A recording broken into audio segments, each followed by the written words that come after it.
Now, ending off with the performance, this device, like I mentioned, has that Apple A12Z Bionic chip inside of it. The base model has 6 gigs of RAM, and I guess they did kind of go up to about 6 gigs of RAM. I think all these models go up to 6 gigs of RAM, which is strange. But one thing I'll tell you, and I've said this before and I'll say it again, you don't need an insane amount of RAM on an iPad to get the same type of performance on like an Android or on a MacBook or something. These iPads, and I've said this for a long time, do a very good job with the chipsets and the performance that they have inside of it. So if you're somebody who has this type of iPad, you're going to be getting a very solid type of experience from this thing. First off, for students and for creatives or whatever the case is, you're going to be getting a very solid experience. First of all, Apple Pencil support, which is great. So if you're creative and you like drawing or taking notes or whatever, this, iPad mixed in with that Apple Pencil is going to be a very strong thing to have in your arsenal of tools to choose from. But even with the 120 Hz, it just adds so much more fluidity to the device, and the gestures with iPadOS, I mean, it definitely feels like it's going to be,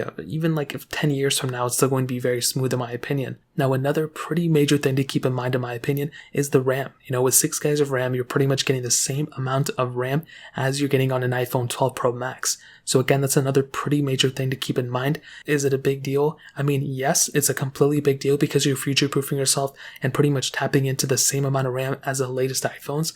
But also, it's like, even if this thing had 3 gigs of RAM, it'd still be extremely fast in my opinion. So this iPad, for sure, whatever you're going to do with it, you're going to be getting a solid experience. I don't even think, I mentioned this before, the iPad Air 4 with its A14 chip, I really don't think you're going to notice those many differences as of right now, but I am curious to see which iPad is going to last longer. The iPad Pro 4th Gen with its A12Z chip, or the iPad Air 4 with its A14 Bionic chip, that's essentially coming out. So I guess we'll see which is essentially, the newer one. So I guess we'll see what happens there, but I'll definitely tell you in the performance sector, this device is a very good device now and highly recommended for sure. So to kind of